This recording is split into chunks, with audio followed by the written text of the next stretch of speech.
Dishes still coming out dirty? Maybe your detergent. Only Cascade uses Gone as a built-in pre-rinse system. It rehydrates dried-on food, lifts it off, and breaks it down, doing the pre-rinse for you. Cascade Platinum. Scrape, load, done. C'est ça que j'adore. Parfum d'eau, the new fragrance, Dior. At Macy's, the fragrance destination.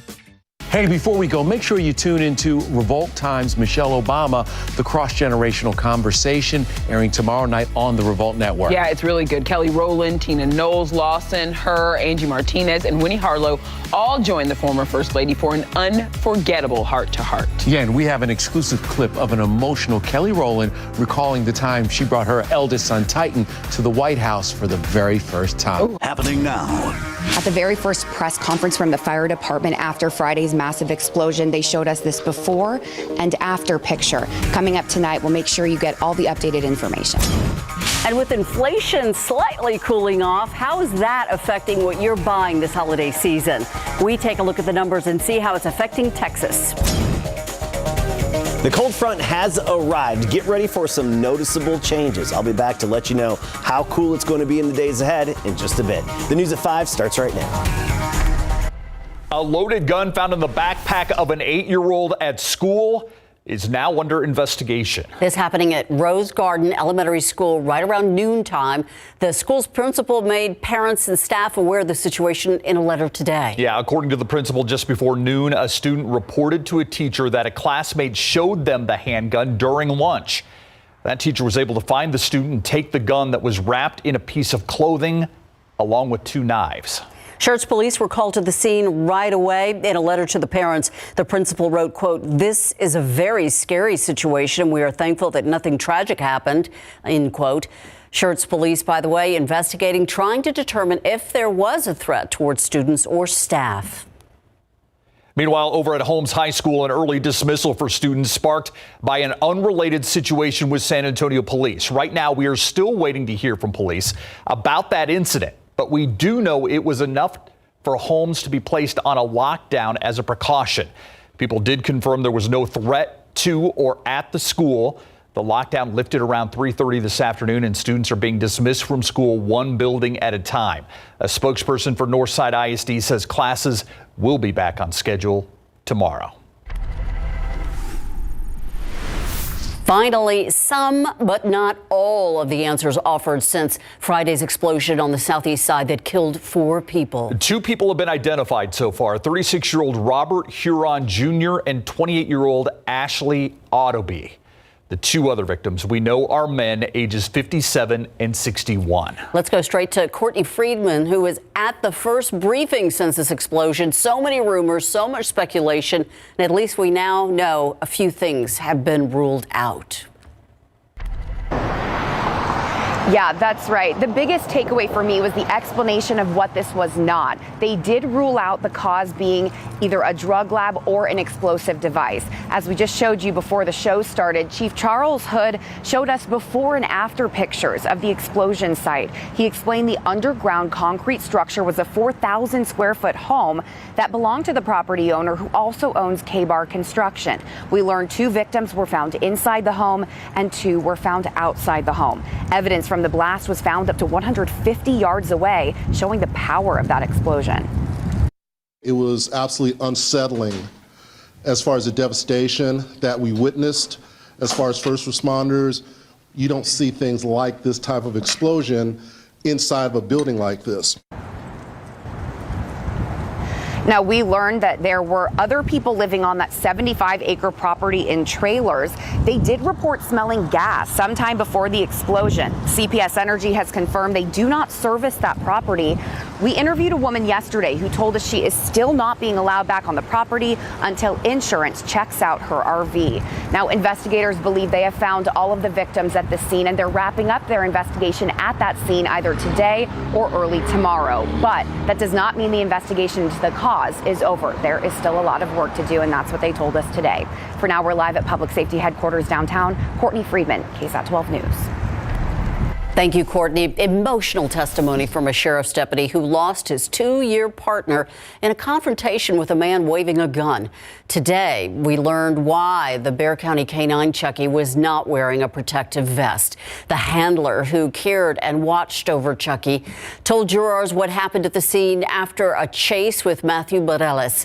Handler BCSO Deputy Kevin Rasmussen is testifying that his partnership with Chucky and how that quickly changing standoff, he was unable to reach the gear for the dog. It was a revolving situation to where once he hit right when his truck stopped, the helicopter's telling us he's shooting at us, the truck rolls back, hits our car, and he's walking away. So we're moving to stay with him, to have him in eyesight, to try to contain him. And with it going on, we're still moving away from my car. My car's disabled because of the truck that hit it, and we just couldn't get to it at the time. It's going to be up to a jury to decide if Matthew Morelos was responsible for the dog's death. Coming up at 6 o'clock, more from Deputy Rasmussen's testimony about the moments that his partner was shot. The Bexar County Medical Examiner's Office still working to identify a person who was hit and killed on Highway 90 this morning. We know that person who died is a man. The information's so hard to get as San Antonio police process the scene due to a wide area of evidence that spread across the lanes of the highway. The fatal crash happened around 6 this morning on Highway 90 near just east of Loop 410. The car driver told police he lost control after trying to avoid a discarded kitchen sink on the road. Police say it's still unclear how the victim was hit. The car ended up facing the wrong way with visible damage. Lanes on Highway 90 reopened around 9 a.m. For the first time in almost a year, the rate of inflation is cooling off, and the numbers actually dropped more than expected last month, both nationwide and here in Texas. Yeah, that's according to a just released consumer report. But what does it mean for the bottom line? Myra Arthur breaks down the numbers and tells us whether Americans are actually going to be feeling any economic relief. After feeling the squeeze of rising costs for months now, a new federal report shows inflation is cooling. And President Joe Biden says it's a promising sign for Americans. This new report is the 5th month in a row where annual inflation has fallen in the United States. According to the Bureau of Labor Statistics, prices rose 7.1% annually in November. That's down from 7.7% in October. Month to month, prices rose by 0.1% last month compared to October's 0.4%. Make no mistake, prices are still too high. We have a lot more work to do, but things are getting better. In Texas, the Consumer Price Index dropped at the end of November to 7.7%, compared to a 12-month period ending in October, which was at 8.1%. But what does this actually mean? Economist Joe Brusuela says lower prices for those essential everyday items like food and gas. And that as we move forward in the next year, prices are going to move back towards what can be better be described as generally stable. But this week, the Federal Reserve is expected to raise interest rates again, aiming to cool down the economy and bring down inflation, all while trying to avoid triggering a recession. And economists say the Fed could begin loosening its policy next year as more data points to lower inflation. Myra Arthur, KSAT 12 News. Things could be taking a turn in the right direction for the housing market in San Antonio. Recent data shows positive growth next year. Home sales anticipated to climb 2.5% next year. The average prices increased by 4.6%. That's according to Realtor.com, who analyzes home sales and price data for the nation's largest metro areas. This prediction growth in pricing could mean a rebound for the San Antonio market after home prices declined 5.5% since June, according to the same data. To see how San Antonio forecasted sales and prices compared to other top Texas cities like Austin and Dallas, you can look for this article on our website, KSAT.com. You can tell a cold front is moving through our area just by looking at the temperatures right now. Del Rio 70 as well in Leon Springs, but then you get to Floresville 82, Santa Maria 81. Clearly that difference from northwest to southeast, 68 for example right now in Bernie, but still 79 in Seguin. That's going to be changing quickly. Here's a look at that boundary. It's basically moving through eastern Bexar County right now. Some 60s behind it, 70s to near 80 out ahead of it. We're all going to be feeling the effects of it gradually overnight tonight and especially the rest of this week. Lower humidity this evening. Temperatures falling off by 10 o'clock, right near 60. By midnight, we're dropping down into the 50s, a north wind at 5 to 15 miles per hour. We'll talk about just how cool it's going to get behind this front in the days ahead and our next rain chances in just a bit. Thank you, Adam. President Joe Biden signing a historic marriage equality bill that becomes federal law. The president making the announcement alongside survivors of the Club Q and Pulse nightclub shootings. The new law requires states to honor all marriages regardless of sex, race, ethnicity, or national origin. It also has protections for religious institutions and does not require states to issue same-sex marriage licenses. The law, a reaction to the Supreme Court's overturning of Roe v. Wade, along with Justice Clarence Thomas calling for marriage-related precedents to also be, in his words, reconsidered. Criminal charges against former Michigan Governor Rick Snyder will be dismissed. That's according to a court order. Snyder was indicted last January on 2 misdemeanor charges of willful neglect in connection to Flint, Michigan's water crisis. Flint's water problems dated back to 2014 when city and state officials switched the water supply from Detroit water system to contaminated Flint River in an effort to cut some costs. The judge in the court order said that the charges against Snyder, quote, were not properly brought and must be dismissed, end quote. Michigan Attorney General's office does plan to appeal that order. We have a couple of recalls to tell you about at 5. The first being a COVID-19 test brand that is giving false negative results. The brand is called Detect. They voluntarily recall more than 11,000 test kits. The test is an over-the-counter nasal swab. The 3 lots of tests were shipped to customers from July 26th to August 26th. The recall being done out of an abundance of caution. They're offering a refund to customers. Just head to the FDA's website for more information on that. Meantime, Subaru recalling more than 270,000 SUVs that have a risk of catching fire. As a result, owners of Subaru Ascent SUVs model year 2019 through 2022 are being urged to keep their vehicles parked outside, away from garages and other structures. Also, they're saying don't leave them unattended with the engine running. The company says an electrical grounding bolt connected to the cabin heating system may have been improperly fastened. If drivers notice smoke and odors coming from the dashboard or the pedals while you're driving, they say pull over and call for assistance.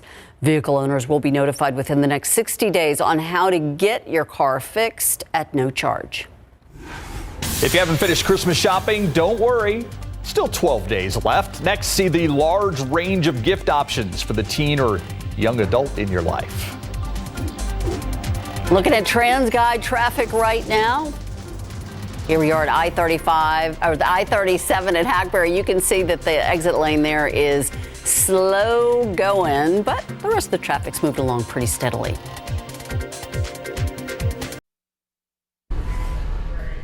I'm Myra Arthur with a look at what we're working on for the news at 6 o'clock today. Ripped off for scratch-offs. A local store owner says lottery ticket thefts are a big problem for small businesses like his. His proposed solution to try to keep this from happening again to deter thieves who are trying to get lucky. Plus, a COVID booster, not from a needle, but a nasal spray. It's being studied right now. Researchers want to know if the spray is a better option than a shot. And we're going to tell you why based on what they've learned about mRNA boosters. Plus, our KSAT Q&A with Mayor Ron Nirenberg. We're talking about that fatal explosion and the ongoing saga of construction along the St. Mary's Strip. A lot to discuss today. That's today at 6. Thanks, Myra. I'll see you then. Well, finding the right gift for teens and younger adults, that's tricky. But if you have a few on your shopping list, 12 on your sides, Marilyn Moritz has some ideas in today's Holiday Help. Shopping for teens and young adults might just be easier than you think. Think about useful splurges. So things they wouldn't necessarily buy or think of for themselves, but would love to have and use anyway. On top of Tanya Christian's list, an air fryer. They're still hot. If you're young adult likes to chef it up in the kitchen, I would definitely recommend an air fryer. I mean, like, they're really the best invention. This one from Dash got top scores in testing, and it adds a pop of color. If they're into hairstyling, how about a good quality tool? This bio-ionic curling iron created bouncy, shiny curls that lasted for days for most testers. This is a splurge, the Dyson hairdryer. The Dyson was the top performer in CR's lab test for dry speed, and it's actually one of the quietest too. What's also nice, it comes with a variety of accessories. For people traveling the world or just waiting for the bus, Consumer Reports recommends this Patagonia Black Hole mini backpack. If they need wheels, there's the electric bike. E-bikes can pedal like a regular bike, but with a little assist. E-bikes are a great option for getting places without a car. However, they can be expensive, so there's something you'll want to consider carefully. This one from Blix did well in testing, and it costs less than some other models. Another idea is a subscription box. They exist for all kinds of things, from beauty products to books to snacks, even silly socks. It's a gift that keeps on giving.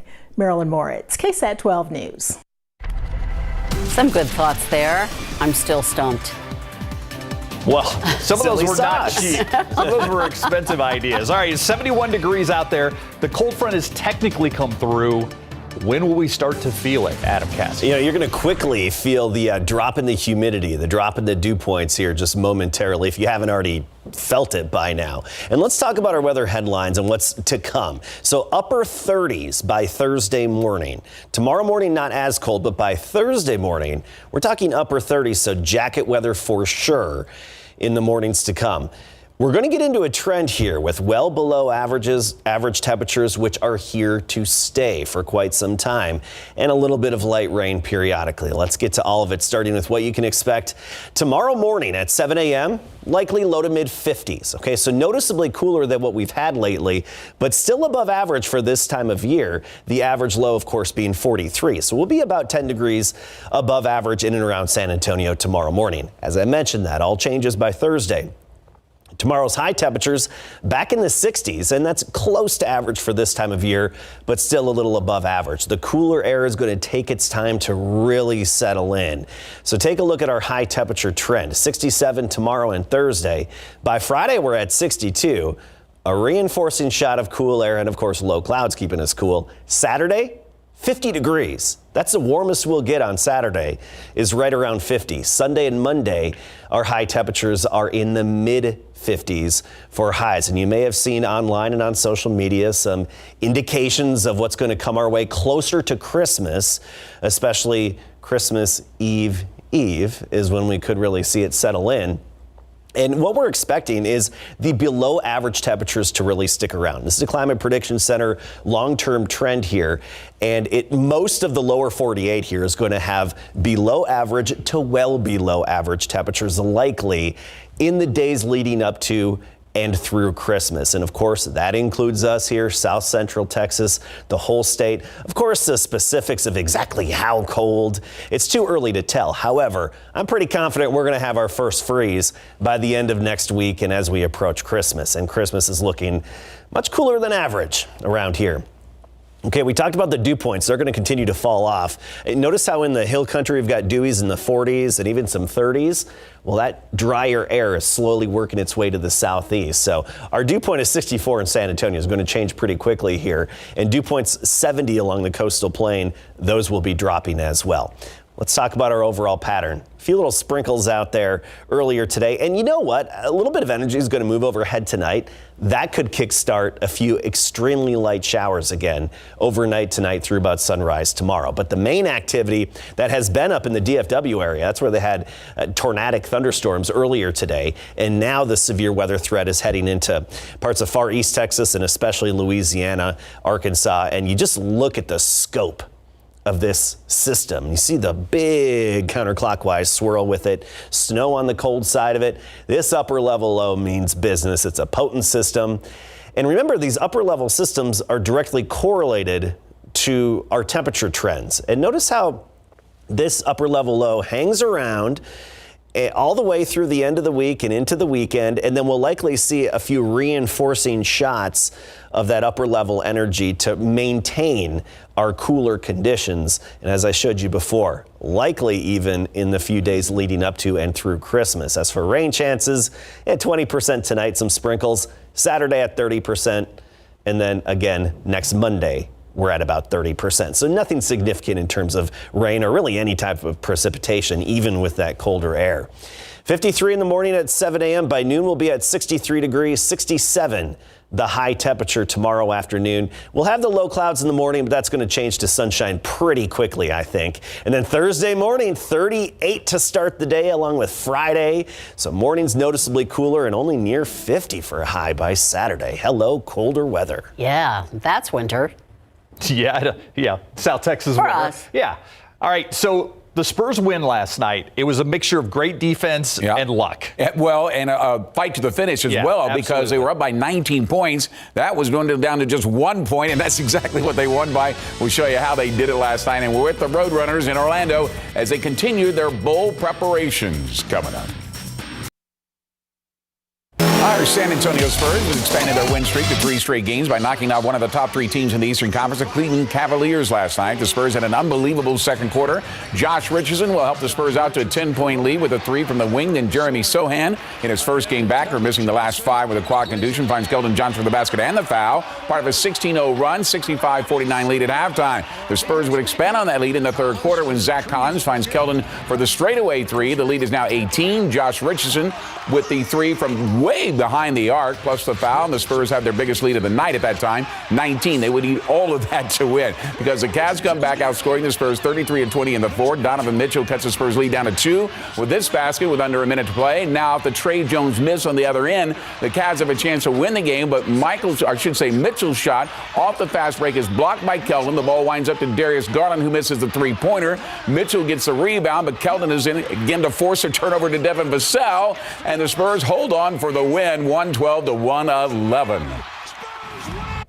He was pushing in transition, and honestly, I was going through my mind was like, it's either I'm gonna block it or it's gonna be goaltender. Like, I got to make some kind of play, because if not, he gonna lay the ball up, and I wasn't really aware of how much time we had left. You know what I mean? To get something going. So, it just instincts, just move, and then just made a play on it.